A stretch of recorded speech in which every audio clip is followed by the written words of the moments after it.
கிறிஸ்துவுக்குள் பிரியமான தேவனுடைய விலையேற பெற்ற பிள்ளைகளே, கர்த்தராகிய இயேசு கிறிஸ்து நம்ம யாவரையும் ஆசீர்வதிப்பாராக.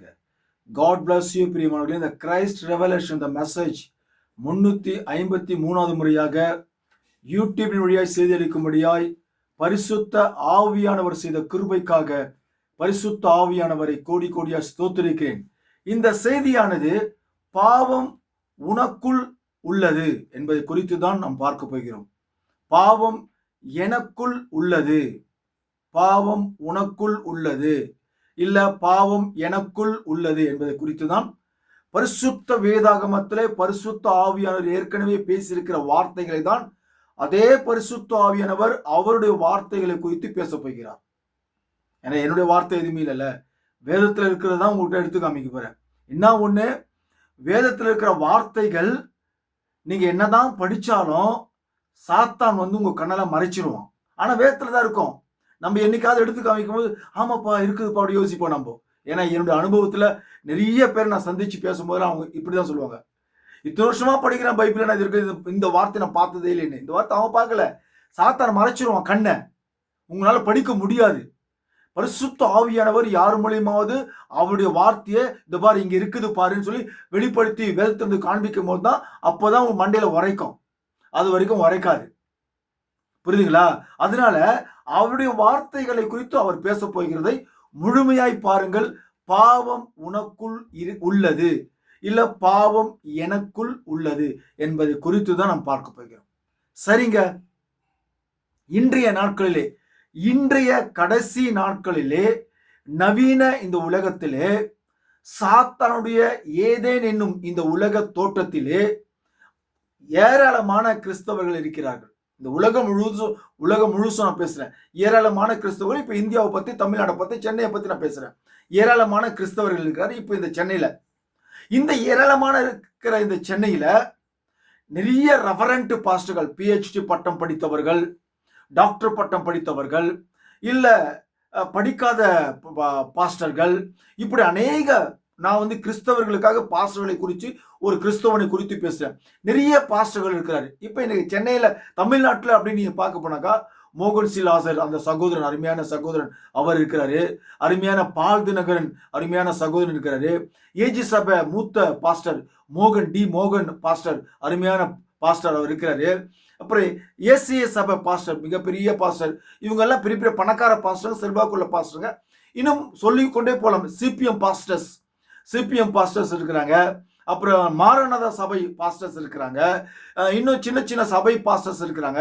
இந்த எல்லா சபையின் பாஸ்டர்கள் பாருங்க, நான் வேதத்துல இருக்கிறது தான் என்னால சொல்ற முடியுமே ஒழிய உங்களெல்லாம் ஏமாத்தணும், பொய் பேசணும், சம்பாதிக்கணும், இந்த மாதிரி நோக்கத்துல என்னுடைய யூடியூப் சேனல் நான் பேசவே இல்லை. அதை முதல்ல பல வீடியோ நான் பேசியிருக்கிறேன். ஆனா இதுக்கப்புறம் 3 நிமிஷம் ஆச்சு, என்ன பண்றது? சரி, பல வீடியோ பேசியிருக்கேன். பண நோக்கம் சம்பாதிப்பதற்காக நான் பேசவில்லை. சத்தியத்தை சத்தியமாய் உரைக்க வேண்டும், மக்கள் சத்தியங்களை அறிந்து கொள்ள வேண்டும், இதுதான் உண்மையான சத்தியம் என்று அறிவிக்கிறேன். தட்ஸ் ஆல், அவ்வளவுதான். சரி, இப்ப இத்தனை மிகப்பெரிய பாஸ்டர்ஸ் இருக்கிறாங்க இல்லையா? இப்ப இவர்களுக்குள் பாவம் அவங்களுக்குள் இருக்கிறதா அப்படின்னு நீங்க பார்த்தீங்கன்னாக்கா, நான் சொன்ன அத்தனை பாஸ்டர்களுக்குள்ளவும் பாவம் வாசம் செய்கிறான். அல்லேலூயா, பாவம் வாசம் செய்கிறான். சரி, இன்றைக்கு நவீன பெந்தகோஸ்து இருக்கிறாங்க. இந்த நவீன பெந்தகோஸ்து விசுவாசிகள் இப்ப ஏஜி சபையில பாருங்க, எப்படியோ 6000 பேர் 5000 பேர், எத்தனை பேர் தெரியல. நான் ஒரு உதாரணமா சொல்றேன்.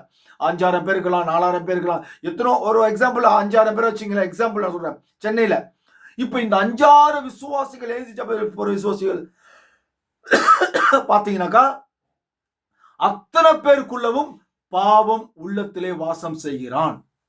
சரி, கிறிஸ்தவர்கள் அப்படின்னு பார்க்க போனாக்கா அத்தனை கிறிஸ்தவர்கள் உள்ளத்திலும் பாவம் வாசம் செய்கிறான். இதுக்கு வேதத்தின் அடிப்படையில நிரூபிச்சு காமிக்கணும்னா நிரூபிச்சு காமிக்கிறது தான் இப்ப உங்ககிட்ட பேச போறேன். ஓகே, இந்த சார்லஸ் அப்படின்னு ஒரு பாஸ்டர் இருக்கிறார்ல, திருப்பூர் சாலமோன், இவங்க ரொம்ப ஃபேமஸான ஆளுங்க. இந்த திருப்பூர் சாலமோன் அவர்கள் மாஸ்டர் பொழுது, அவர் பயங்கரமா பேசுறாரு, நல்லா பேசுறாரு, நல்ல அருமையான சகோதரன். இப்ப அவருக்குள் நீங்க பாத்தீங்கன்னாக்கா இந்த அருமையான சகோதரன், இவங்க எல்லாருமே அருமையான சகோதரர்கள் தான். ஆனா அத்தனை பேருக்குள்ளுமே பாவம் உள்ளத்திலே, சரீரத்திலே வாசம் செய்கிறான். இதுதாங்க உண்மையான சத்தியம், நிஜமான சத்தியம். சரி, நீங்கள் பாருங்கள், இந்த உலகத்திலே நீங்க 2 தெசலோனிக்கேயர் வேதத்துக்கு போவோம்.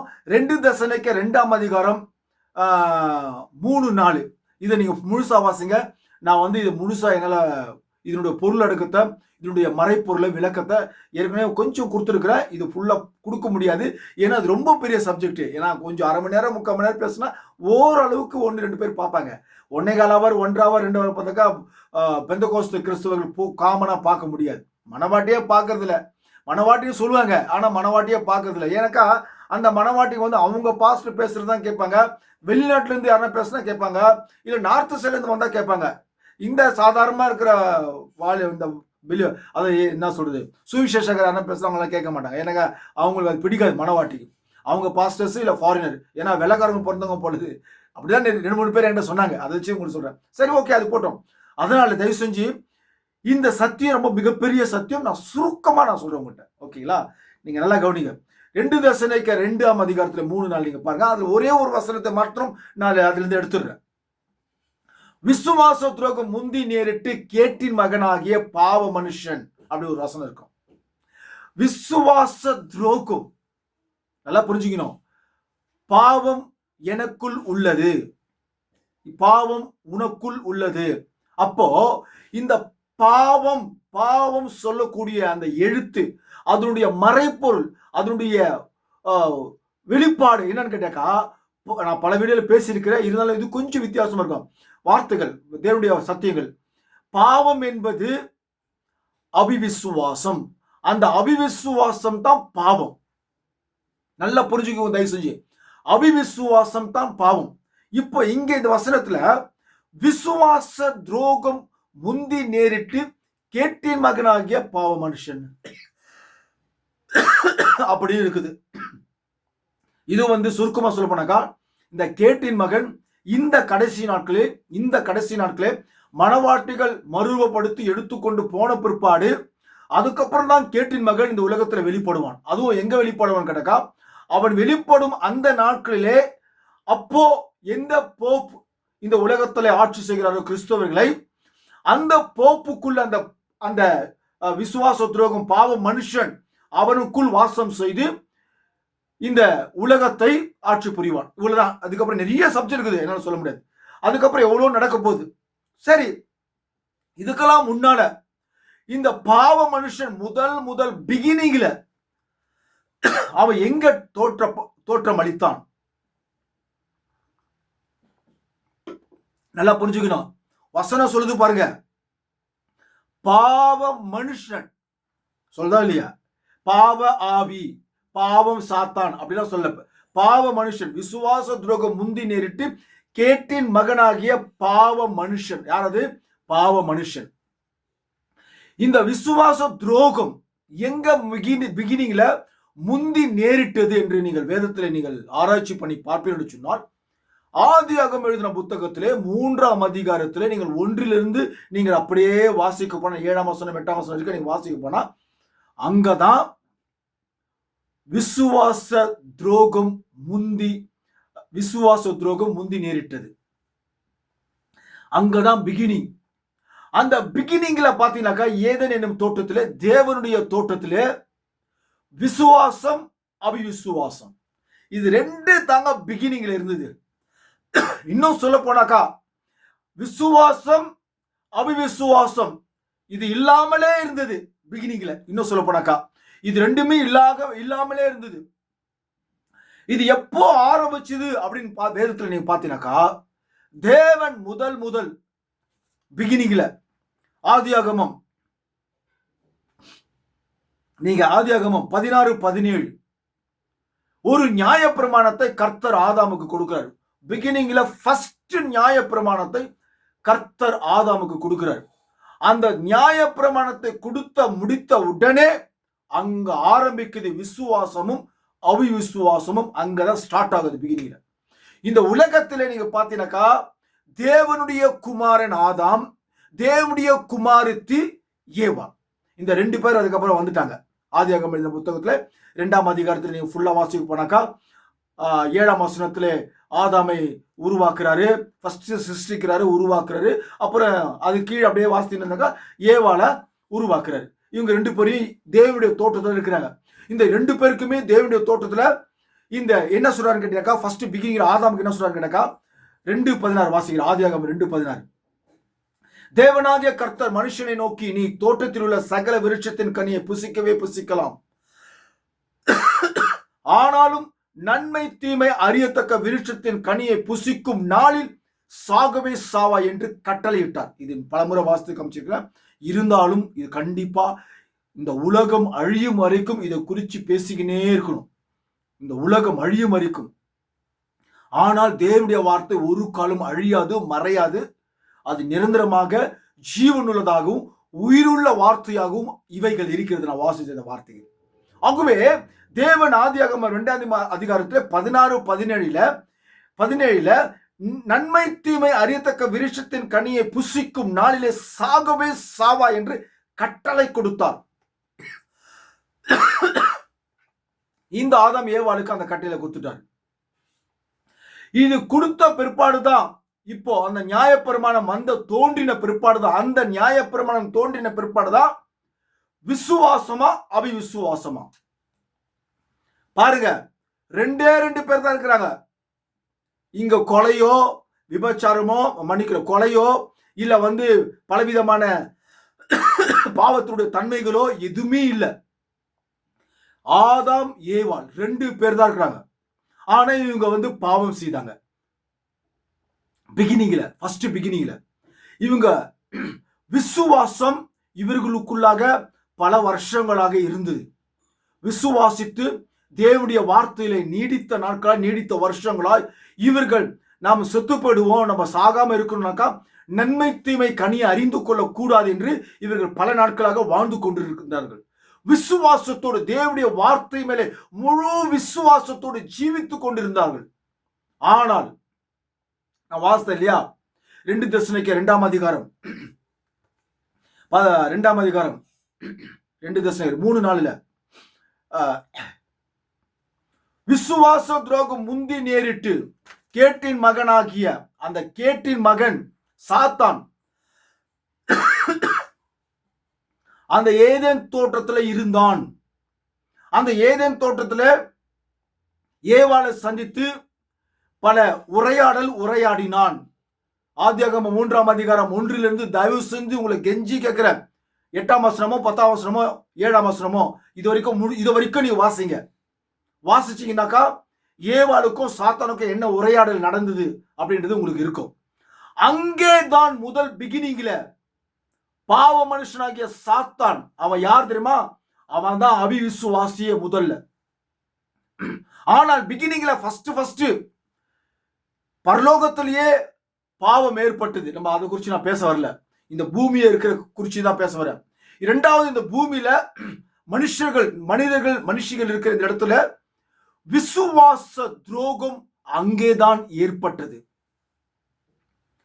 விசுவாசிக்காமல் அவிசுவாசம் என்னும் வார்த்தையை, பிசாசுடைய உபதேசத்தை, பிசாசுடைய செய்தியை, பிசாசுடைய போதனைகளை ஏவாளும் ஆதாமும் அந்த வார்த்தைகளை விசுவாசித்து தேவன் சொன்ன நியாயப்பிரமாணமான அந்த நித்திய ஜீவ வார்த்தையை அவர்கள் அவிசுவாசத்திலே அவர்கள் போய்விட்டார்கள்.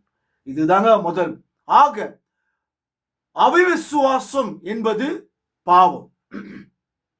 இப்ப நான் உங்களுக்கு சொன்னல, அருமையான சகோதரன் மோகன் சிலாசர், அருமையான சகோதரன் பால் தினகரன், ஏசிய சபை பாஸ்டர் சகோதரர்கள், சிபிஎம் பாஸ்டர் சகோதரர்கள், இன்னும் மாரணதா சபை போதகர்கள், இன்னும் அநேக பாஸ்டர்கள் இருக்கிறாங்க, குட்டி குட்டி பாஸ்டர்களாம். இவங்க எல்லாம் அருமையான சகோதரர்கள் தான். ஆனா அவங்களுக்குள்ள பாவமே வாசம் செய்கிறது என்று நான் இப்ப சொன்னேன். அதை குறித்து நான் கடைசியில உங்களுக்கு சொல்றேன். ஓகே, இப்போ இந்த ஆதியாகமம் 3ஆம் அதிகாரத்திலிருந்து 1ஆம் வசனத்திலிருந்து இருக்கிற அந்த வார்த்தையின் வெளிப்பாடு, அந்த வார்த்தையின் ரகசியம், அதை குறித்து இந்த இக்காலத்துக்குரிய தீர்க்கதரிசி வில்லியம் மரியன் பிரென்னம் சொல்லக்கூடிய இந்த சகோதரன் அவருடைய செய்தி என்ன சொல்லுகிறது? அந்த செய்தி நான் வாசிதான் நான் சொல்றேன். இவருடைய செய்தி இக்காலத்துக்குரிய தீர்க்கதரிசியாகிய வில்லியம் மரியன் பிரென்னாம், இவர் ஏற்கனவே 5 மரித்து போன பிணங்களை எழுப்பியிருக்கிறார். அநேக குஷ்டரோகிகளை சுகமாக்கி இருக்கிறார். லட்சக்கணக்கான முடர்களை நடக்க வைத்திருக்கிறார். பார்வையில்லாதவர்களுக்கு பார்வை கொடுத்திருக்கிறார் தேவன் இவர் மூலியமாக. இப்படியாக அநேக அற்புதங்களையும் அடையாளங்களையும் செய்து 1600 மெசேஜை இவர் பேசியிருக்கிறார். இந்த தலைக்கு மேலே சொல்லக்கூடிய அந்த அக்னி ஸ்தம்பம், இது இவருடைய உண்மையாண்மை காட்சியில தோன்றி அங்குள்ள போட்டோலாம் எடுத்து 1963 என்று ஐ திங்க் ஸோ நினைக்கிறேன். அதை நான் சரியா நான் 1963 தான் நினைக்கிறேன். தப்பா பேசியிருந்தா மனவாட்டிகள் பார்ப்பேன்னு சொல்ல என்னை மன்னிக்கணும். அதை நான் சரியா மெமரி இல்லாமல் சொல்றேன். பட் ஆக மொத்தம் 1963 தான் நினைக்கிறேன். இந்த மாதிரி இந்த அக்னி ஸ்தம்பம் வந்து இவர் தலைமையில வந்தது என்று அமெரிக்கா கவர்மெண்ட் நிரூபிக்கப்பட்ட ஒரு சத்தியம் அந்த வார்த்தை. ஆகவேதான் இந்த சிம்பலை வந்து அமெரிக்கா முழுவதும் உலகம் முழுவதும் இவர் தலைமையில் இருக்கிற அக்னி ஸ்தம்பம் என்று வெளியிட்டாங்க. இது மாதிரி போட்டோஸ்லாம் வெளியே நான் என்னோட நண்பர் எனக்கு கொடுத்தாரு, அதை நான் வச்சிருக்கிறேன். இதை நான் விசுவாசிக்கிறேன். நீங்களும் விசுவாசிங்க நான் சொல்ல வரல. உங்களுக்கு விருப்பம் இருந்தால் இவரை ஏற்றுக்கொள்ளுங்க, விருப்பம் இல்லைன்னா அது உங்களுடைய விருப்பம். இருந்தாலும் என்னுடைய செய்தியை குறித்து உங்கள்கிட்ட நான் பேச ஆசைப்படுகிறேன். இவர் இந்த தீர்க்கதரிசி வில்லியம் மரியன் பிரென்னாம், இந்த கடைசி கால தீர்க்கதரிசி, இந்த ஆதியாகமம் எழுதின புத்தகத்துல ஒரு இந்த 2:17 அதை குறித்து அவர் என்ன பேசியிருக்கிறார் என்பதை குறித்து நாம் அவருடைய புக்கில் இருந்து எடுத்த சில வார்த்தைகளை நான் உங்களிடத்துல பேச நான் ஆசைப்படுகிறேன். நீங்கள் பாருங்கள். அதுக்கு மேல ஒரு வார்த்தை, அந்த ஏதேன் தோட்டத்தில் தான் விசுவாச துரோகம் ஏற்பட்டது. அப்ப விசுவாச துரோகம் ஏற்பட்டதுனாக்கா ஒன்று விசுவாசம், ஒன்று அவிவிசுவாசம், இது 2 தான் இருக்குது. அப்போ விசுவாசம் மறைந்து போய்விட்டது என்று சொன்னால் அப்ப அவிவிசுவாசம் ஒன்று அவனுக்குள்ள இருக்குது. அந்த அவிவிசுவாசம் எப்போ அவர்களுக்குள்ளாக ஏற்பட்டதோ அப்பவே அவருடைய கண்கள் திறக்கப்பட்டு நான் பாவி என்று அவர்கள் அறிந்து ஓடினார்கள். அதெல்லாம் உங்களுக்கு தெரியும். சரி, நான் ஒரு வசனத்தை காண்பிக்கிறேன் பாருங்கள். ரோமர் 14ஆம் அதிகாரத்திலே 23ஆம் வசனம் சொல்லுகிறது, விசுவாசத்தினாலே வராத யாவும் பாவமே. பார்த்தீங்களா? இது வந்து ரோமர் 14:23 விசுவாசத்தினாலே வராத யாவும் பாவமே. அப்போ விசுவாசம் எனக்குள் இல்லை என்று சொன்னால் அப்ப என்ன இருக்கணும்? எனக்குள்ள அபிவிசுவாசம் இருக்கணும். இந்த உலகத்துல 2 தாங்க இருக்குது. ஒன்னு விசுவாசம், ஒன்னு அபிவிசுவாசம். ஒன்னு கர்த்தராகிய இயேசு கிறிஸ்து, ஒன்னு லூசிபருடைய சாத்தான். பிசாசு என்றும் சாத்தான் என்றும் சொல்லப்பட்ட பழைய பாம்பாகிய மிகப்பெரிய வலு சர்ப்பம் இந்த பூமியிலே தள்ளப்பட்டது. இந்த பூமியிலே தள்ளப்பட்ட அந்த பெரிய வலு சர்ப்பம் ஏவாளுக்கும் ஆதாமுக்கும் அபிவிசுவாசத்தின் ஆவியை கொடுத்தான். அவ்வளவுதான். அந்த அபிவிசுவாசத்தின் வார்த்தைகளை அவர்களுக்கு கொடுத்து அந்த அபிவிசுவாசம் அவர்களுக்குள் முளைக்க செய்தான். யாரு? லூசிபர். இப்போ அதே லூசிபருடைய ஆவிகள் இந்த உலகத்துல அநேக பாஸ்டர், இப்ப நான் பேச பாருங்க, அந்த பாஸ்டர்கள் இந்த அநேக கிறிஸ்தவர்கள் மத்தியில அதே அபிவிசுவாசத்தின் ஆவி, விசுவாச துரோகம் இன்றைக்கு இந்த கடைசி நாட்களில் ஏற்பட்டு கொண்டிருக்கிறது. புரிஞ்சுதுங்களா? விசுவாச துரோகம் இன்றைக்கும் கிறிஸ்தவர்கள் மத்தியிலே அவைகள் ஏற்பட்டு கொண்டிருக்கிறது. அந்த ஏனக்கா அவர்களுக்குள்ளாக பாவம் என்னும் வித்தை கொடுத்து விட்டான். நீ இந்த வாழ்க்கையில நீ எதை விசுவாசிக்காம, தேவனுடைய சத்தியத்தை விசுவாசிக்காம இருக்கிறியோ அதெல்லாம் பாவம் என்று வேதம் சொல்கிறது. அப்போ பாவம்னா என்னது? அவிவிசுவாசம் தான் பாவம். மற்ற கொலை, விபச்சாரம், இன்னும் தீய பழக்கங்கள், குடிக்கிறது, சிகரெட் பிடிக்கிறது, இன்னும் எத்தனையோ தீய பழக்கங்கள்லாம் இருக்குது. இதெல்லாம் என்னன்னு கேட்டீங்கன்னாக்கா அவிவிசுவாசம் உனக்குள் இருக்கிறதுனால அந்த அவிவிசுவாசம் என்னும் பாவத்துடைய தன்மைகள் வேலாம். அப்போ உனக்குள் என்ன இருக்குன்னு கேட்டாக்கா அவிவிசுவாசம் இருக்குது. ஏன்னு கேட்டாக்கா விசுவாசிக்காத எதுவோ எல்லாமே பாவத்துடைய தன்மைகள், பாவம். சரி, இப்ப நான் சொன்னேன் இல்லையா, ஆதியாகமம் 3ஆம் அதிகாரத்திலே சாத்தான் பேசின வார்த்தையின் வெளிப்பாடுகள், ரகசியங்களை குறித்து பரிசுத்த ஆவியானவர் இந்த அற்புதமான தீர்க்கதரிசி மூலியமாய் என்ன பேசியிருக்கிறார் என்பதை குறித்து நாம் வாசிக்கின்றேன். தயவு செய்து முழுமையாய் நீங்கள் கேளுங்கள். தேவன் விசுவாசத்தின் ஆக்கியோன் ஆவார். தேவன் விசுவாசத்தின் ஆக்கியோன் ஆவார். சாத்தான் அறிவு கூர்மை ஆக்கியோன் ஆவான். ஏனெனில் தேவன் தம்முடைய முதல் பிள்ளைகளுக்கு தம்முடைய வார்த்தையை அளித்து அதை விசுவாசிக்க வேண்டும் என்று அவர்களிடம் கூறினார். விசுவாசிக்க வேண்டும், நீங்கள் சாகவே சாவீர்கள் என்று விசுவாசிக்க வேண்டும் என்று அவர் கூறினார். இந்த செய்தியானது இந்த அருமையான இக்காலத்து கடைசி கால தீர்க்கதரிசி வில்லியம் மரியன் பெர்னாமுடைய செய்தியிலிருந்து கொஞ்சம் எடுத்து, ரொம்பலாம் பேச முடியாது, நிறைய பேசியிருக்காரு, அற்புதமா பேசியிருக்காரு. இருந்தாலும் கொஞ்சம் சப்ஜெக்டும் தேவனுடைய பிள்ளைகள் கிட்ட, தேவனுடைய வெளியேறப்பட்ட கிறிஸ்துவ நண்பர்களிடத்திலும் கிறிஸ்துவ பிள்ளைகளிடத்திலும் கிறிஸ்துவ சகோதரிகள் பெரியவர்கள் இருக்கிற அவங்க கிட்ட பேசணும்னு தேவனுடைய ஆவி எனக்குள் பேசினதுனால நான் உங்கள்கிட்ட அறிவிக்கிறேன். தம்முடைய வார்த்தையை அளித்து அதை விசுவாசிக்க வேண்டும் என்று அவர்களிடம் கூறினார். அவர்கள் அதை விசுவாசிக்க தவறுவார்கள், ஆனால் மரணம் பிரிவினை தண்டனையாக அவர்களுக்கு வைத்தார். விசுவாசிக்க தவறுவார்கள் என்று சொன்னால் அங்க மரணத்தை வச்சார் என்று தீர்க்கதரிசி சொல்றாரு. அப்ப விசுவாசத்தை தவறுவார்கள் என்று சொன்னால் அவிசுவாசத்துக்குள்ள போடுவாங்க இல்லையா? ஒண்ணு விசுவாசம், ஒன்னு அவிசுவாசம். விசுவாசிக்கலன்னா அவிசுவாசம். இந்த அவிசுவாசம் தான் பாவம் அந்த ஏதேன் தோட்டத்தில் ஏற்பட்டது. ஓகே, மரணம் பிரிவினையை தண்டனையாக அவர்களுக்கு வைத்தார்.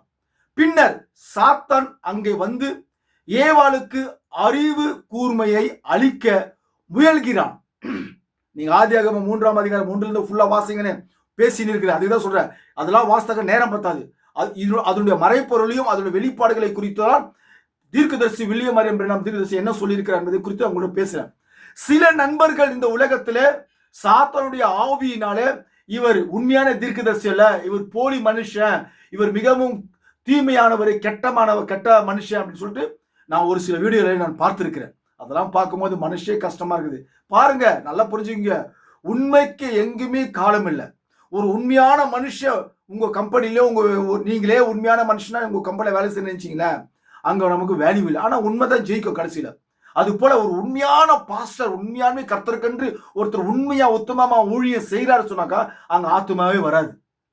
ஒருத்தர் தப்பாங்குத்து பாட்டு பாடி மோளை அடிச்சு ஜனங்களை பாவத்துக்குள் வழி நடத்துவான். அங்க பாத்தீங்கன்னாக்கா 1000 பேர் 2000 பேர் குவிவான். இதுதாங்க நடக்குது. அப்போ எங்க உண்மை இருக்குதோ சாத்தானுக்கு அது பிடிக்காது. அவ்வளவுதான். இப்ப சாத்தானுக்கு இவரை பிடிக்காத ஒரு காரணத்தினால ஒரு சில நண்பர்கள் வந்து இவரை குறித்து தவறாய் பேசுகிறார்கள் யூடியூப்ல. நான் அதை பார்த்திருக்கிறேன். சரி, ஓகே, நம்ம அதெல்லாம் ஒன்றும் சொல்ல முடியாது. அது வந்து சாத்தானுடைய வேலை. நம்ம சாத்தானை போய் தடை செய்ய முடியாது. அவன் தான் நம்மளே தடை செய்வான ஒழிய நம்ம போய் அவளை தடை செய்ய முடியாது. அது மாதிரி சில சாத்தானுடைய பிள்ளைகள் எழுப்பி தப்பா பேசுறாங்க. நமக்கு அது வேணாம். இது ரியல் தீர்க்கதரிசி என்பது சரித்திரம். அமெரிக்கா கவர்மெண்ட் சரித்திரம் நிரூபிக்கிறது. கவர்மெண்டே நிரூபிக்குதியா? உலக பிரமாண மனுஷர்கள் நிரூபிக்கிறார்கள் ஆமான்னு சொல்லிட்டு. ஏன் மரித்து போன தினகரன்னு சொல்றாரு. அநேக உலக பிரமாண போதகர், வெளிநாட்டில் இருக்கிற அநேக போதகர்கள் இவரை குறிச்சு மைல்டா பேசுறாங்க, உண்மையான தேவனுடைய மனுஷன் சொல்லிட்டு. இங்க இந்தியாவில் என்னன்னாக்கா தமிழ்நாட்டில் ஒரு சில நண்பர்கள் இவரை குறிச்சு தவறாய் பேசுகிறார்கள். சரி, ஓகே, நமக்கு அது வேண்டாம். இப்போ தேவனுடைய மனுஷனாகிய தீர்க்கதரிசி வில்லியம் மரியன் பத்தி நான் கூட பேசுறேன். அங்கே வந்து ஏவாளுக்கு அறிவு கூர்மையை அளிக்க முயல்கிறான். நீ தேவனை போல சரியானதற்கும் தவறானதற்கும் உள்ள வித்தியாசத்தை அறிந்து அறிவு கூர்மை உள்ளவளாக இருப்பாய் என்றார். அறிவு கூர்மை பிசாசிடமிருந்து வருகிறது இல்லையா? நீங்கள் இதை புசிக்கும் அந்த நாளிலேயே நீங்கள் மரித்து போவீர்கள் என்று தேவன் கூறியிருப்பாரானால் அந்த நாளிலே மரித்து விடுவீர்கள். சாத்தான் பேசுறான் ஏவாள் கிட்ட, நயவஞ்சகமாய் பேசுவான், ரொம்ப அழகா பேசுவான், அப்படியே மயக்கி, வேதம் சொல்லுது, அப்படியே மயக்கி பேசுவான். ஏவாள் தேவன் இதனா சொன்னாரா? இல்ல நீங்கள் மரித்து போவீர்கள் என்று தேவன் கூறியிருப்பாரானால் அந்த நாளிலே மரித்து விடுவீர்கள். சாத்தான் உன்னிடம் ஒன்றை கூறட்டும். இப்பொழுது அது என்னவென்றால், தேவன் உண்மையுள்ளவர் என்று நாம் கூறுகிறோம். நிச்சயமாக அது சரி, அந்த வார்த்தையை நாம் விசுவாசிக்கிறோம். ஆனால் கவனி, உன்னிடம் ஒன்றை கூறட்டும். தேவன் உண்மையுள்ளவர், நிச்சயமானவர் என்று நான் அறிந்திருக்கிறேன். ஆனால் சாத்தான், நான் ஒன்றை கூறுகிறேன். சாத்தான், என் வார்த்தையை கவனி. என்ன சொல்ல பாருங்க, நான் ஒன்றை கூறட்டும், அந்த வார்த்தையை நாம் விசுவாசிக்கிறோம். ஆனால் கவனி, உன்னிடம் ஒன்றை கூறட்டும். அவர் அவ்விதமான அர்த்தத்தில் கூறவில்லை. ஏவாள், அவர் தேவன், அவ்விதமான அர்த்தத்தை கூறவில்லை. நீ ஏன் அப்படி நினைக்கிற? நீ உடனே சாக மாட்ட, சாகவே மாட்ட. அந்த மாதிரி அர்த்தத்தில் அவர் கூறவில்லை. ஏவாள் அப்ப என்ன அர்த்தத்துல கூறினாரு? கூறவில்லை என்று கூறினான் சாத்தான். சாத்தான் இப்பொழுது சற்றை கவனியுங்கள் சாத்தானை. அவர் ஏன் அவ்வாறு கூறினார் என்று வெளிப்படையாய் கூறுகிறேன். ஏன் அவ்வாறு கூறினார் என்று நான் உங்ககிட்ட வெளிப்படையாய் பேசுகிறேன். சாத்தான், நல்லா கவனிய வார்த்தைய அப்படின்னு பேசுறான். அப்படியே அன்பா நைவஞ்சகமா பேசுறான். கூறுகிறேன், இதோ பார், நீ இன்னுமாக சரியாக புத்தியை பெறவில்லை. நீ சரியாய் புத்தியை பெறவில்லை. உனக்கு அறிவு கூர்மை இல்லை. ஏவாள், உனக்கு அறிவு கூர்மை இல்லை. உனக்கு சரியான புத்தி இல்லை. பாருங்கள், நீ வழி நடத்தப்படக்கூடிய ஒரு செம்மறியாட்டை போன்று மாத்திரமே இருக்கிறாய். ஹல்லேலூயா. உனக்கு சுய புத்தி இல்லை. ஏவாள், ஏவாள், உனக்கு சுய புத்தி இல்லை. நீயாக இல்லாதிருக்கிறாய் ஏவாள். நீயாக இல்லாதிருக்கிறாய் ஏவாள் என்று சாத்தான் கூறினான். நீ அவ்விதமாகத்தான் இருக்க வேண்டும் என்று தேவன் விரும்புகிறார். நீர் அவ்விதமாகத்தான், எவ்வித சுய புத்தி இல்லாம, அறிவு கூர்மை இல்லாம நீ தேவனுடைய சாயலில் இருக்கிறாய். தேவனுடைய தேவ சகோதரியா இருக்கிறார். தேவ குமார்த்தியா இருக்கிறார். இதெல்லாம் அந்த காண்டுக்கு பிடிக்கல, சாத்தானுக்கு பிடிக்கல. ஹல்லேலூயா. இப்படி பேசணும், அந்த காண்டுக்கு பிடிக்கல. நீ தேவனுடைய குமாரியாய் மாறுவது சாத்தானுக்கு பிடிக்காது. தேவனுடைய குமாரனாய் மாறுவது சாத்தானுக்கு பிடிக்காது. உண்மையான சத்தியத்தை நீ ஏற்றுக்கொள்வது சாத்தானுக்கு பிடிக்காது. உண்மையான தேவனுடைய வெளிப்பாடை நீ பெற வேண்டும் என்று தேவன் அறிந்திருக்கிறார். ஆனா அது சாத்தானுக்கு பிடிக்காது. அது முதல்ல நீங்க புரிஞ்சுக்கீங்க. நீங்க உண்மையான கிறிஸ்துவனாய் மாறுவது சாத்தானுக்கு பிடிக்காது. சரி, மேலும் சாத்தான், நீ இன்னுமாக PhD டாக்டர் பட்டம் பெறவில்லை. இப்போ இவரு நமக்கு பேசுறார், உலக பிரமாணம் நமக்கு பேசுறார். ஓகே, டாக்டர் பட்டம் பெறவில்லை. உனக்கு போதுமான அளவு கல்வி அறிவு இல்லை. ஆனால் எனக்கு அறிவு கூர்மை புத்தி உள்ளது. இதை நான் வாசிக்கும் போது என்னுடைய வாழ்க்கையில ஏற்பட்டதை உங்கள்கிட்ட நான் சொல்ல ஆசைப்படுறேன். அதாவது என்னன்னு கேட்டீங்கன்னாக்கா, நான் ஒரு சென்னையில ஒரு இடத்துல ஒரு பாஸ்டர் சந்திச்சேன். ஃப்ரெண்டு மூலியமா நண்பர் மூலியமா சந்திச்சேன். அவர்கிட்ட நான் சொல்றேன், எனக்கு ஒரு இன்வைட் பண்ணுங்க, உங்க சர்ச்சில் ஒரு நாள் பேசலான்னு ஆசைப்படுறேன். இன்னும் என் ஃப்ரெண்டு தான் உங்க நம்பர்லாம் கொடுத்தாரு ஐயா அப்படின்னு சொல்லி ஃபோன்ல பேசுறேன். செனடாப் ரோடு, சென்னையில செனடாப் ரோடு, பார்ஷட்டன், ஒரு காலத்துல பார்ஷட்டனா இருந்தது. அந்த பில்டிங்ல அடிச்சுட்டாங்க. அங்க அந்த செனடாப் ரோட்ல அங்க ஒரு பாஸ்டர் அது வந்து ஸ்தாபனம். அவரு என்கிட்ட உடனே போன்ல சொல்றாரு, ஐயா நீங்க எந்த காலேஜ்ல நீங்க படிச்சீங்க, அந்த காலேஜ் சர்டிபிகேட் இருந்தா நீங்க எடுத்துன்னு வாங்க, அதை நான் பார்த்து உங்களுக்கு எங்க சபையில பேசுறதுக்கு உங்களுக்கு அழைப்பு கொடுக்கிறேன். பாத்தீங்களா, அவர் அப்படி போன்ல பேசும்போது இந்த சப்ஜெக்ட் நான் இவர் பேசுற சப்ஜெக்ட் அவசியமா இருக்கு, அதுதான் கிளிக் ஆச்சு. அவர் என்கிட்ட கேட்டாரு, நீங்க எந்த காலேஜில் டிகிரி வாங்கி இருக்கிறீங்க, நீங்க காலேஜில் படிச்ச டிகிரி சர்டிபிகேட் தான் அதை எடுத்துட்டு வாங்க, அதை பார்த்து நான் ஒரு நாள் உங்களுக்கு இன்வைட் பண்றேன் எங்க சர்ச்சில் பேசுறதுக்குனாரு. பாத்தீங்களா, இன்றைக்கு மிகப்பெரிய பாஸ்டர்லாம் நீ எந்த காலேஜில் படிச்ச, டிகிரி வாங்கி இருக்கிறியா, காலேஜ் டிகிரி வாங்கி, ஐ மீன் பைபிள் காலேஜ் டிகிரி வாங்கி இருக்கிறியா. நல்லா புரிஞ்சுக்கீங்க, பல வீடியோ நான் சொல்றேன், பைபிள் காலேஜில் போய் படிக்கிற அத்தனை பேருமே சாத்தானுடைய ஏவுதல்னால தான் படிக்கிறீங்க ஒழிய தேவனுடைய ஏவுதல்னால நீங்க படிக்கல. தேவன் அதெல்லாம் விரும்பல. தேவன் கல்விமான்களை விரும்பவில்லை, PhD பட்டம் படித்தவர்களை விரும்பவில்லை, சாத்தான் தான் விரும்புகிறான். அதுதான் இங்க அருமையான தேவனுடைய மனுஷன் சொல்றாரு.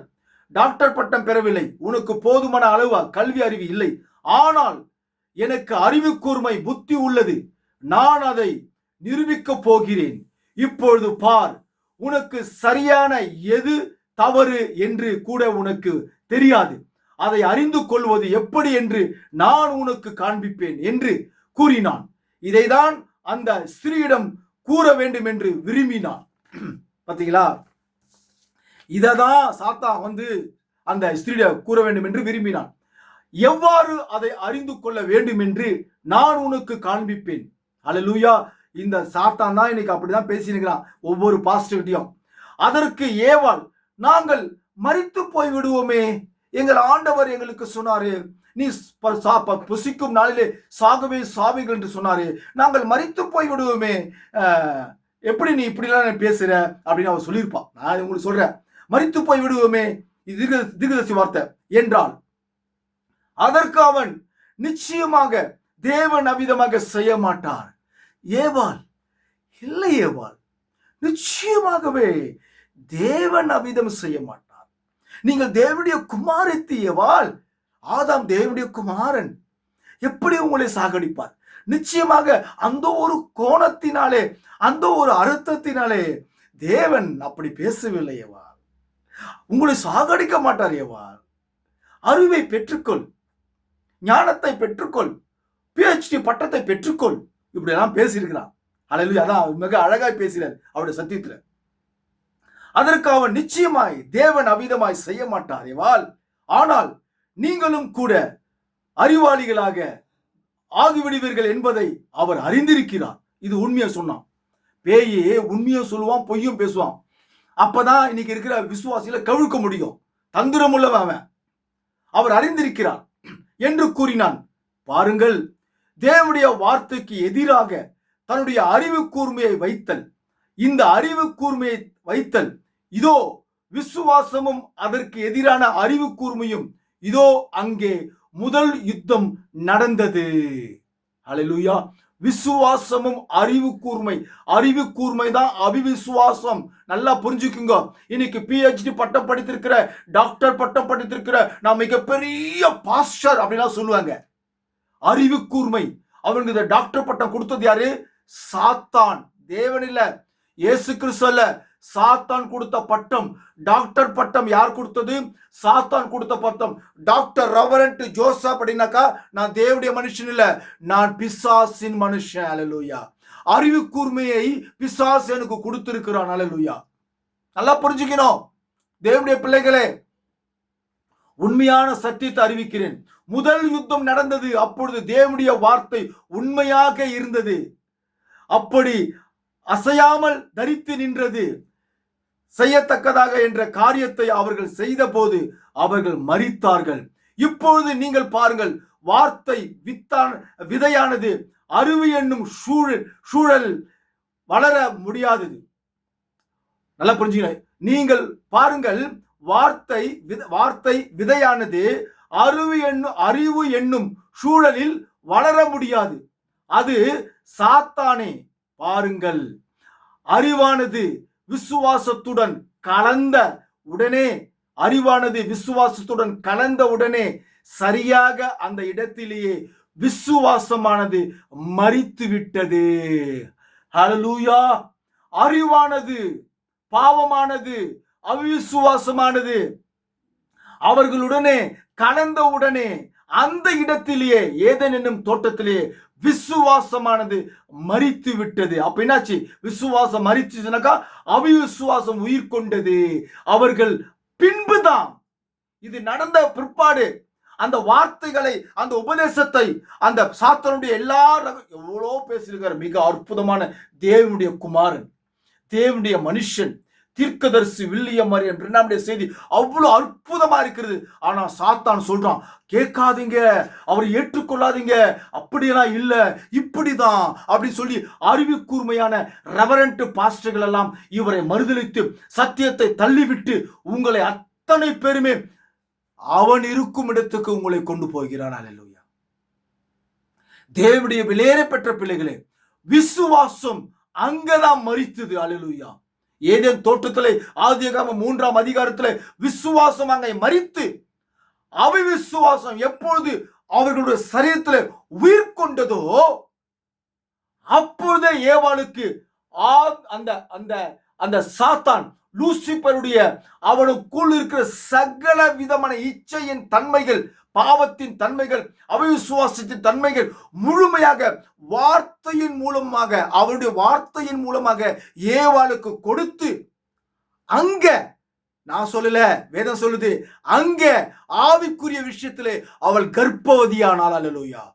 பின்பு இந்த சர்ப்பம் சொல்லக்கூடிய அந்த மிருகத்துக்குள்ள அந்த லூசிபருடைய ஆவி இறங்கினபடினாலே அது மனித சாயலிலே அந்த சர்ப்பம் இருந்தபடினாலே ஏவாளோடு உடலுறவு கொண்டு அந்த ஏவாள் காயின் என்னும் மகனை பெற்றெடுத்தாள். அதனாலதான் சாத்தானுடைய பிள்ளையா இருந்ததுனாலதான் அந்த காயின் முதல்ல தன்னுடைய சகோதரனையே கொலை செய்தான். அங்கதான் ஏற்படுது பிகினிங், ஸ்டார்டிங் கொலை. பாவம், அவிசுவாசம், பாவம் என்னும் அவிசுவாசம் அங்க ஸ்டார்ட் ஆச்சு. ஏதேன் என்னும் தோட்டத்திலே விசுவாசம் மரித்து விட்டது. அல்லேலூயா. பாருங்க, அறிவானது விசுவாசத்துடன் கலந்த உடனே, அல்லேலூயா, அந்த இடத்திலேயே அவிசுவாசமானது மரித்து விட்டது. அந்த இடத்துல அடுத்த செகண்ட் விசுவாசமானது மரித்து விட்டது. நெக்ஸ்ட் உடனே அவிசுவாசம் உயிர் கொண்டது, பாவம் உயிர் கொண்டது. உயிர் கொண்ட அந்த பாவம் ஏவாளுக்குள் நுழைந்தது, ஆதாமுக்குள் நுழைந்தது. அவர்களுக்குள் பாவம் என்னும் அவிசுவாசம் அவர்களுக்குள் எப்போ நுழைந்ததோ வாழடி வாழியாக எல்லா மனுஷனுக்குள்ளும் அவிசுவாசம் என்னும் பாவம் உள்ளே நுழைந்தது. சரிங்க, ரைட், நல்லது. இப்போ வசனத்துக்கு வர ஒரு வசனம் சொல்லி நீங்க பாருங்க, நல்லா கவனிக்கணும் தயவு செஞ்சு. வாசிக்கிற ரோமர் 7ஆம் அதிகாரம் 14ஆம் வசனம் பாருங்க. மேலும் நமக்கு தெரிந்திருக்கிறபடி நியாயப்பிரமாணம் ஆவிக்குரியதா இருக்கிறது.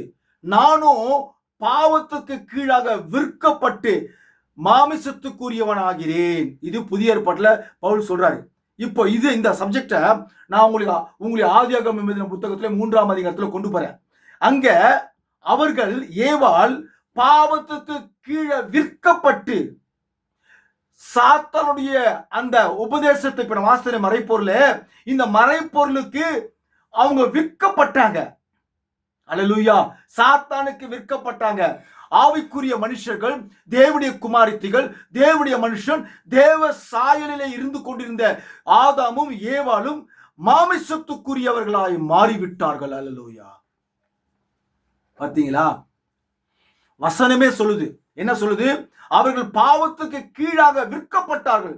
அப்போ இந்த உலகத்தில் இருக்கிற சகல மனுஷர்களும் ஆதாம் ஏவாள் நிமித்தமாக சாத்தானுக்கு நம்ம எல்லாமே விற்கப்பட்டபடியினால்தான் தேவனாகிய பிதாவானவர், தேவனாகிய கர்த்தரானவர் மனுஷ சாயலிலே வெளிப்பட்டு அவருடைய வெளியேறப்பட்ட பரிசுத்தமுள்ள இரத்தத்தை கிரியத்தை செலுத்தி சாத்தாங்கிட்ட இருந்து நம்மை விலை கொடுத்து, சும்மா இல்லைங்க, சும்மாலாம் பறிக்க முடியாது உங்களை எல்லாம், என்னையும் விலை கொடுத்து. என்ன விலை? ரத்தம். அவருடைய வெளியேறப்பட்ட ரத்தத்தை அங்க அவர் சிந்தின உடனே அவங்கிட்ட இருக்கிற எல்லா சகல மனிதர்களையும் அவர் விலை கொடுத்து வாங்கி விட்டார். அல்லேலூயா.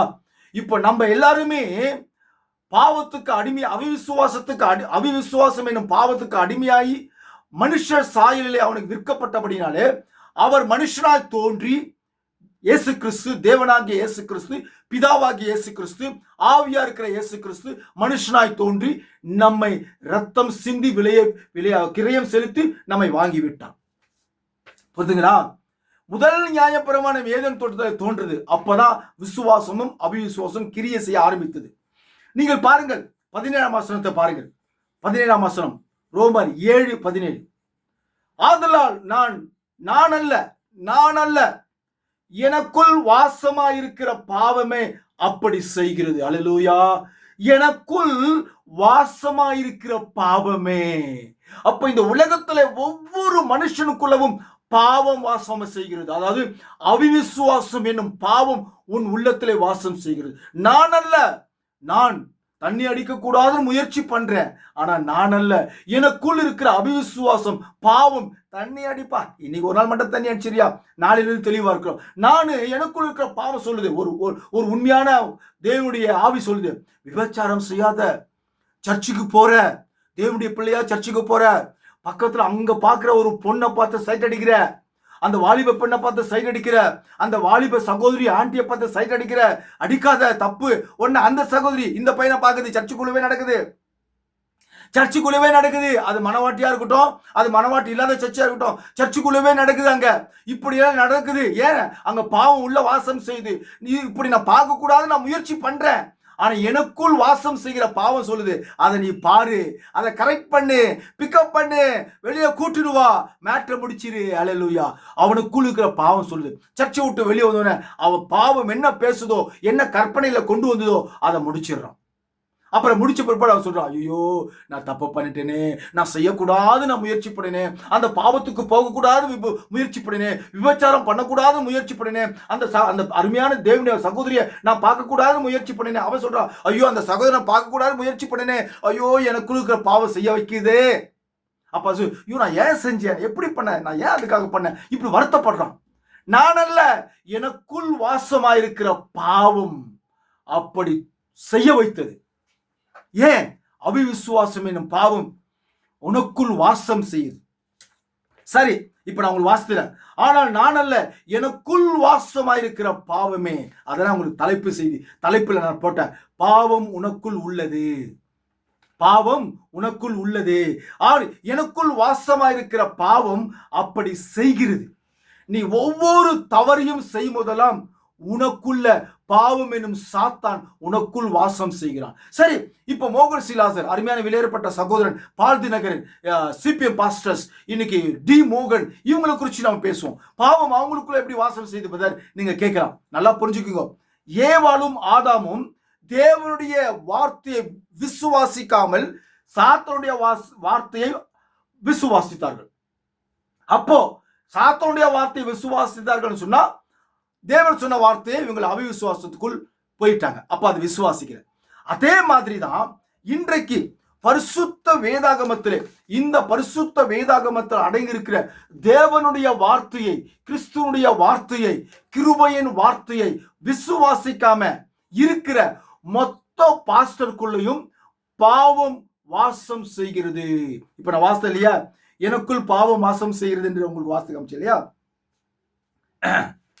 என்னது? எனக்குள் வாசம் செய்கிற பாவமே அப்படி செய்கிறது. அப்போ மோகன் சிலாசர் சகோதரனுக்குள்ள இருக்கிற பாவமே அப்படி செய்கிறது. என்ன செய்கிறது? சரி, நான் உங்களுக்கு வாசித்து காமிக்கிறேன். பாருங்க என்ன செய்கிறது. இங்க வசனம் சொல்லுகிறது, மத்தேயு எழுதின புத்தகத்துல 28:19, லேட்டான கொஞ்சம் முழுசா பாருங்க ப்ளீஸ், தயவு செஞ்சு, இன்னும் கொஞ்சம் இடத்துல முடிச்சிடறேன். மத்தேயு 28:19, பிதா குமாரன் பரிசுத்தாவின் நாமத்திலே அவர்களுக்கு ஞானஸ்நானம் கொடுத்து அப்படி ஒரு வசனம் இருக்கு. இயேசு சொன்னாரு சீடர்களுக்கு, 12 சீடர்கள் சொன்னாரு. ஆனா அந்த 12 சீடர்களும் இயேசு சொன்னது போல ஞானஸ்நானம் பைபிளை எங்கேயுமே கொடுக்கல, யாருமே எடுக்கல. ஆனா அப்போஸ்தலர் சொல்றாரு, அப்போஸ்தலர் 2:38 சொல்லப்படுது. என்ன சொல்லப்படுது? பாவ மன்னிப்புக்கென்று இயேசு கிறிஸ்துவின் நாமத்தில் ஞானஸ்நானம் பெற்றுக்கொள்ளுங்கள், அப்பொழுது பரிசுத்தாவின் வரத்தை பெறுவீர்கள் என்று முதல் பேதுரு, திறவுகோலை பெற்ற பேதுரு வேதத்திலே அப்போஸ்தலர் 2:38 பேசப்படுகிறது. அந்த உபதேசத்தை, அந்த சத்தியத்தை பேதுரு, தேவனுடைய மனுஷன், தேவனுடைய அப்போஸ்தலன், தேவனுடைய குமாரன், அந்த மனுஷன் வேதத்தில் எழுதப்பட்டுள்ள, சொல்லப்பட்டுள்ள, அது செயல்பட்ட அந்த உபதேசத்தை இந்த மோகன் சிலாசரோ, டி மோகனோ, எந்தெந்த சபையோ, எல்லா சபையோ பாஸ்டர்களோ அதை அவிவிசுவாசம் கொள்ளுகிறார்கள். ஏன் அவிவிசுவாசம் கொள்ளுகிறார்கள்? உடனே மத்தேயுக்கு போயிட்டாங்க, அது பாருன்னு சொல்லி சீடர்கள் பேச்சு நம்ம கேட்க வேணாம்னு சொல்லிட்டு, நீங்களா சீடர்கள் பேச்சு கேட்கலன்னா பரலோகமே போக முடியாதுமா கண்ணுங்களா. அருமையான சகோதரனே, மோகன் சிலாசர் சகோதரனே, பால் தினகரனே, பணம் சம்பாதிக்கணும், பணம் பணம் பணம். ஏன் செத்தா எங்கேயா போறீங்க? நீங்களா செத்தீங்கன்னா தான் பாரு, பால் தினகரன் சகோதரன் பாரு, பாவம் அந்த தினகரன் சகோதரன் செத்துட்டாரு. அந்த ஆவி யோசிக்கும், ஐயோயோ இந்த பூமியில நம்ம தேவனுடைய வார்த்தைய, தேவனுடைய வெளிப்பாடு, இந்த அருமையான சகோதரன் நம்ம போய் சந்திச்சோமே, இவரை பத்தி நம்ம நல்லாவே தெரியுமே, இவரை பத்திலாம் நம்ம இந்த பூமியில பேசாம விட்டுட்டோமே, தேவனுடைய வார்த்தையை, வாக்கு தத்தங்களையும் ஆசிரியக்கப்பட்ட வார்த்தையை மட்டுமே நான் பேசி பல லட்சம் பல கோடி சம்பாதிச்சு என் பிள்ளைக்கு வச்சுட்டேனே, ஆனா தேவனுடைய உண்மையான வார்த்தையை நான் சொல்ல மறுத்துட்டேனே சொல்லி பூமியில மண்ணில அந்த ஆத்துமா வேதனைப்பட்டு இருக்குது, கஷ்டப்பட்டு இருக்குது. உண்மையா உங்ககிட்ட சொல்றேன், நான் போய் பேசல. அந்த ஆத்துமா இப்போ மண்ணில வேதனைப்பட்டு, ஐயோயோ நமக்கு 2ஆம் மரணமாகி அக்கினியும் கந்தகமும் எரிகிற கடல் வச்சுட்டாரு, காத்து கொண்டு இருக்குது, நம்மளால பரலோகம் போக முடியல, வேதனைப்பட்டு இருக்குது. அது போலதான் மோகன் சிலாசரோ, இல்ல பால் தினகரோ, இல்ல சிபிஎம் பாஸ்டர்ஸோ, இப்படி எல்லாம் இவங்கெல்லாம் இந்த சத்தியத்தை மறுதளிச்சு ஆனாக்கா செத்த பிற்பாடு தான் அந்த ஆத்துமா வேதனைப்படும். அதுக்கப்புறம் வேதனைப்பட்டினா பிரயோஜனமே இல்லை. அதுக்கு முன்னாடி தான் உங்களுக்கு அறிவிக்கிறான், உஷாரு ஜாக்கிரதை சொல்லிட்டு கேட்க மாட்டேன்றீங்க. இப்போ 1 கொரிந்தியர் 11:15 சொல்லுது, வேதம் சொல்லுதுங்க. ஐயோ வேதம் சொல்லுது, வேதத்தையே கேட்க மாட்டேன்றீங்க. அதுக்கு பல உதாரணம் சாத்தா அவங்க மூலியமா எங்கிட்டே கொடுக்குறான், அதுக்கும் பதில் கொடுக்குறான், அப்போ விசுவாசிக்க மாட்டேன்றாங்க ஜனங்க. உன் தலைமுடியே உன்னுடைய மயிரே உனக்கு இந்த இந்த இந்த இந்த இந்த மண்டைய மறைக்கிறதுக்கு ஸ்திரீயானவளுக்கு முக்காடா இருக்கிறது, அதை உபயோகப்படுத்துன்னு பரிசுத்த ஆவியானவர் பேசுனாக்கா, இன்னைக்கு மோகன் சிலாசரோ இல்ல பால் தினகரனோ இல்ல டி மோகனோ இல்ல சிபிஎம் பாஸ்டருங்களோ இல்ல எஸ்சிஏ பாஸ்டருங்களோ இந்த உபதேசத்தை விசுவாசிக்கிறதே இல்ல. அதை சொன்னாக்கா அவன் சொல்ற, ஐயா இந்த உபதேசத்தை நான் சொன்னா ஒரு விசுவாசம் என் சபையில் இருக்காதியா, எல்லாம் போயிடுமையா, அப்ப என் வருமானமே வராதியான்றான். பாத்தீங்களா, விசுவாசிக்கிறது இல்ல. பெண்கள் உபதேசம் செய்யக்கூட 2 தீமோத்தேயு 2:11 11 வசனத்திலிருந்து 14 வசனம் தயவு செஞ்சு வாசிங்க. 1 தீமோத்தேயு 2:11-14 இருக்கும். பெண்கள் உபதேசம் செய்யக்கூடாது என்று பரிசுத்த ஆவியானவர் பேசியிருக்கிறார். அதை விசுவாசிக்காம நீங்க அந்த வார்த்தையை வெறுத்து நீங்க தாறுமாறா செய்றீங்க. பாவம் உனக்குள் வாசம் செய்கிறது. போதகனே, சகோதரனே, வெளியேற பெற்ற ஊழியக்காரனே, பாவம் உனக்குள் வாசம் செய்கிறது. விசுவாசிகளே, பாவம் உனக்குள் வாசம் செய்கிறபடினால்தான் இப்படிப்பட்ட அநேக வார்த்தைகளை நீங்கள் தள்ளுறீங்க, மறுக்கிறீங்க. சகோதரிமார்கள், பரிசுத்த அலங்காரத்துடனே கர்த்தரை தொழுது கொள்ள வேண்டும் என்று வேதம் சொல்கிறது. நீங்க மேக்கப் படாத, லிப்டிக் படாத, மை படாத, நீ உன்னுடைய சரீரத்தை அழகு காமிக்காத, எவ்வளவு விலையேறப்பட்ட சாரி கூட போட்டுக்கோ, ஆனா கவர்ச்சியா போடாத, கவர்ச்சியா முகத்தை காமிக்காத சொன்னா கேட்க மாட்டேன்றீங்க. இல்ல அதை நான் வெறுக்கிறேன், நான் இப்படிதான் இருப்பேன்னு சொல்லி பாஸ்டர் பண்ணாட்டீங்களா? இன்னைக்கு ரொம்ப செக்ஸியா இருக்கிறாங்க. அதுல ஆவிக்குரிய விபச்சாரிங்க. ஒவ்வொரு பாஸ்டர் பொண்டாட்டியும், இன்றைக்கு இருக்கிற ஒவ்வொரு பாஸ்டர் பொண்டாட்டியும் ஆவிக்குரிய விபச்சாரி. ஏன்னு கேட்டாக்கா, தேவனுடைய சத்தியத்துக்கு மாறாய் செயல்படுகிற ஒவ்வொரு சகோதரியும் ஆவிக்குரிய விபச்சாரி. நான் சொல்லலைங்க, வேதத்தில் இருக்குது, ஏற்கனவே பேசியிருக்கிறேன், இன்னும் நான் பேசல, கவலைப்படாதீங்க. இப்படியா சகோதரிமார்கள் பேண்ட் போடக்கூடாது, ஆண்களுடைய உடைகளை பெண்கள் தரிக்கலாகாது என்று உபகாமம் 22:5 சொல்லுது அப்படின்னு சொன்னாக்கா, இந்த உபதேசத்தை நீங்கள் மறுக்கிறீர்கள். எப்போ இந்த ஏவாள் தேவனுடைய உபதேசத்தை மறுத்தாலோ அன்னைக்கே பாவம் அவர்களை அட்டாக் செய்தது. அதே போல நீங்க இன்றைய காலத்திலே, இன்றைய நவீன உலகத்திலே நீங்க தேவனுடைய இப்ப சொல்லப்படுகிற இந்த வார்த்தையெல்லாம் பாஸ்டர்ஸ் விசுவாசிங்க மறுப்பேன்னு சொன்னால், மீண்டும் அங்க உங்களுக்கு ஆவிக்குரிய மரணம் உங்களுக்கு நிச்சயமா இருக்குது. வேதம் சொல்லுகிறது வெளிப்படுத்துற புத்தகத்திலே 22ஆம் அதிகாரம் 21ஆம் அதிகாரம் நீங்க வாஸ்து பார்த்தீங்கன்னா தெரியும். 2ஆம் மரணமாகிய அக்கினியும் கந்தகமும் எரிகிற கடல் அவிசுவாசிகளுக்கும் கொலைபாதகருக்கும், இன்னும் அநேக வார்த்தைகள் இருக்குது. இப்படிப்பட்ட அவிசுவாசிகளுக்கெல்லாம் இந்த 2ஆம் மரணமாகிய அக்கினியும் கந்தகமும் எரிகிற கடல் உங்களுக்காக அங்கே காத்து கொண்டிருக்கிறது. யார் யார் தேவனுடைய வார்த்தை அவிசுவாசம், பாவம் என்னும் அந்த அவிசுவாசம் உனக்குள் இருக்கும் என்று சொன்னால் நீங்களாம் அங்க போவீங்க. ஆனால் முக்கியமான சொல்றேன், அது நான் உங்களுக்கு கண்டிப்பா வாஸ்தவம். நீங்க பாருங்க, ஆனால் இந்த உலகம் சாத்தானுடைய தோட்டமா இருக்குது. இந்த சாத்தானுடைய தோட்டத்திலேயே ஒரு அற்புதமான தேவனுடைய பிள்ளைகள் இருக்கிறாங்க. 1 யோவான் 3ஆம் அதிகாரம் 9ஆம் வசனத்தை பாருங்கள். தேவனால் பிறந்த எவனும் பாவம் செய்யான். அவங்கிட்ட என்ன இருக்காது, அவங்கிட்ட எனக்குள் வாசமா இருக்கிற பாவமே அப்படி செய்கிறது சொன்னான் இல்லையா, அவனுக்குள் பாவமே இருக்காது. சாத்தானே இருக்க முடியாது அவனுக்குள்ளாக. பாவம் என்னும் அவிசுவாசம் என்னும் பாவம், அந்த சாத்தான் அவனுக்குள்ள இருக்கவே முடியாது. ஏனக்கா அவன் இந்த உலகத்திலே தேவனால் பிறந்திருக்கிறான்.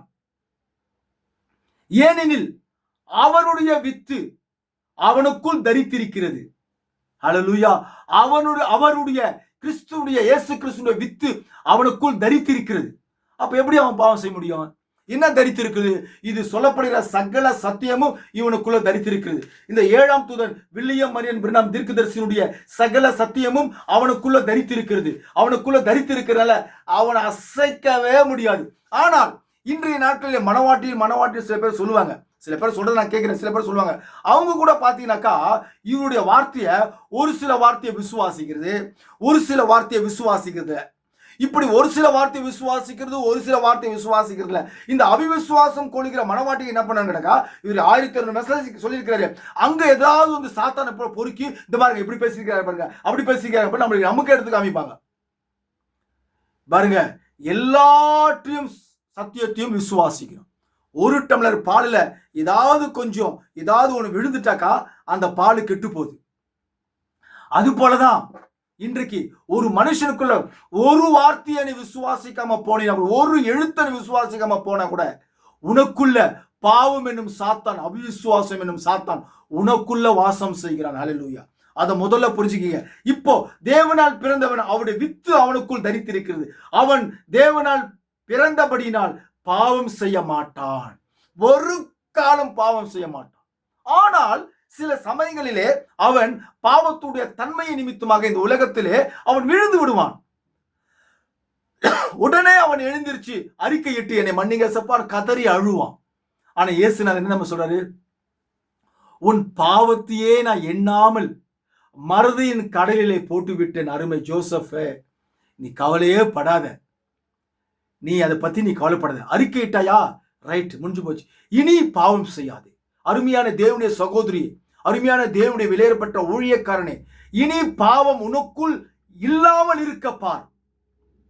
ஹல்லேலூயா. உனக்குள் மரித்த விசுவாசத்தை உயிரடையும்படியாக நீ செய்.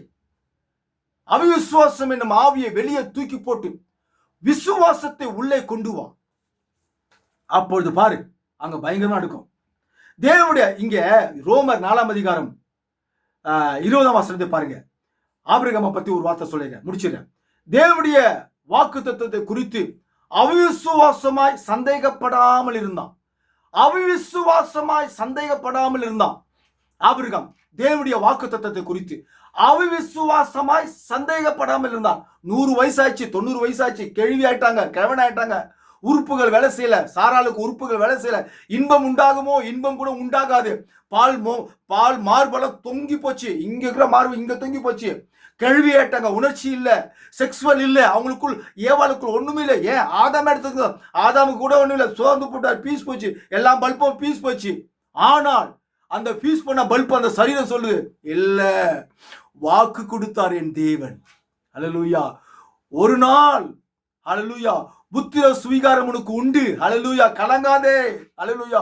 உனக்கு ஓகே ஈசாக்கை நான் கொடுப்பேன் என்று வாக்கு கொடுத்தாரு. டே 100 வயசு ஆச்சுடா, சும்மா பேய் கழிச்சு, இதே போய் 100 வயசு, இனிமேல் உனக்கு எங்கடா பிறக்க போகுது, உனக்கு வேலை பார்த்துட்டு போடா அப்படின்னு ஒருத்தர் சொல்றான். ஏய் சொல்லாத, தேவன் சொன்னாரியா எனக்கு குழந்தை பிறக்கும். டாக்டர் சொல்லிட்டாங்களே, உனக்கு கர்ப்பப்பையில அது இருக்குது, இது இருக்குது, பலவிதமான வியாதியில இருக்குது, கொழுப்பு இருக்குது, உனக்கு குழந்தையோ பிறக்காதுன்னு சொல்லிட்டாங்களே. சாத்தான் சொல்லிட்டையா? ஆனா வாக்கு தத்துவம் சொல்லுது, இதோ பிள்ளைகள் கர்த்தர் சுதந்திரம், கர்ப்பத்தின் கனி அவரால் கிடைக்கும் பலன், எனக்கு பலன் கிடைக்க, கர்ப்பத்தின் கனி பலன் கிடைக்கையா, என் பொண்டாட்டிக்கு குழந்தை பிறக்கையா. ஆபிரகாம் தான் சொன்னாரு, என் பொண்டாட்டிக்கு குழந்தை பிறக்கையா, கர்ப்பப்பையே செத்து போச்சியா, பரவாயில்லையானாரு. கட்சியில பார்த்தா 2 பேருமே இளவரசன் மாதிரி ஆயிட்டாங்க. ஹல்லேலூயா. மறுரூபம் அடைந்து விட்டார்கள். அவர்கள் ஈசாக்கை பெற்றெடுத்தால், ஹல்லேலூயா, குழந்தைக்கு பால் கொடுத்தால், எங்கேயா உற்பத்தி ஆச்சு பால்? எங்கேயா வந்தது இன்பம்? ஃபீஸ் பண்ண பல்பு பகபகன்னு எரியுது, அழகா எரியுது, பிரகாசமா எரியுது. அவருடைய ஆபிரகாமுடைய விசுவாசத்து நிமித்தம் அவருடைய பிள்ளைகள் யார் என்று பார்க்க போனா, இதோ இந்த ஜோசப் உட்கார்ந்து பேசி நிற்கிறாரு. இன்னும் எத்தனையோ ஜோசப்கள் உட்கார்ந்து பேசி நிற்குது. ஹல்லேலூயா. இப்ப பாருங்க, இந்த ஆபிரகாமுக்கு அவிசுவாசமா சந்தேகப்படாமல் அவன் வாழ்க்கையில இருந்தான். அவிசுவாசமே இல்லை. ஆனா ஏதேன் என்னும் தோட்டத்திலே தேவனுடைய பிள்ளையாகிய ஏவாளும் ஆதாமும் அவிசுவாசம் என்னும் பாவம் அவனுக்குள் வந்தது. ஹல்லேலூயா. அருமையான தேவனுடைய வெளியேறப்பட்ட பிள்ளைகளே, வசனம் சொல்கிறது, மிக அற்புதமாக வார்த்தை சொல்லுகிறது, எனக்குள் வாசமா இருக்கிற பாவமே அப்படி செய்கிறது, என்னை விசுவாசிக்காமல் இருக்க முடியாது செய்கிறது. தேவனுடைய மறைப்பொருளும் தேவனுடைய சத்தியத்தையும் அவிசுவாசம் கொள்ளும்படியாக எனக்குள் இருக்கிற பாவம் அப்படி செய்கிறது. நான் என்ன செய்வது ஆண்டவரே என்று முறையிடுங்கள், ஜெபியுங்கள், கதறுங்கள். கர்த்தர் விசுவாசத்தை கொடுக்கிற கர்த்தர் உனக்குள் இருக்கிற அவிசுவாசத்தை நீக்கி முழு விசுவாசத்தை அவர் கொடுப்பார். ஹல்லேலூயா. தேவனுடைய ஊழியக்காரர்களே, உனக்குள் பாவம் என்னும் அவிசுவாசம் இருக்கிறது. மோகன் சிலாசர் ஐயா, பால்திநகர் ஐயா, இன்னும் எத்தனையோ பேரை சொல்ல, இவங்களா மனம் திரும்புங்கள், தயவு செஞ்சு தேவனுடைய சத்தியத்துக்கு வாருங்க, இவரை குறிச்சு பேசுங்க. நான் பாஸ்டரா? நான் ஒரு சின்ன இவாஞ்சலிஸ்ட் மேன், அவ்வளவுதான். இன்னைக்கு அவங்களா இவரை குறிச்சு பேசணும். பால்தினகரன் பேசணும், மோகன் சிலாசர் பேசணும், சிபிஎம் பாஸ்டர் பேசணும், டி மோகன் பேசணும். அவரெல்லாம் பேசினா கேட்பாங்க ஜனங்க. நான் பேசினா கேட்பாங்களா? கேட்க மாட்டாங்க. ஆனா அவர் பேசுறதுக்கு பயப்படுறாரு. ஏன் பயப்படுறீங்க? ஜனங்களாம் போயிடாயா, அப்புறம் வருமானமே வராதியா அப்படின்றாங்க. நான் என்ன பண்றது?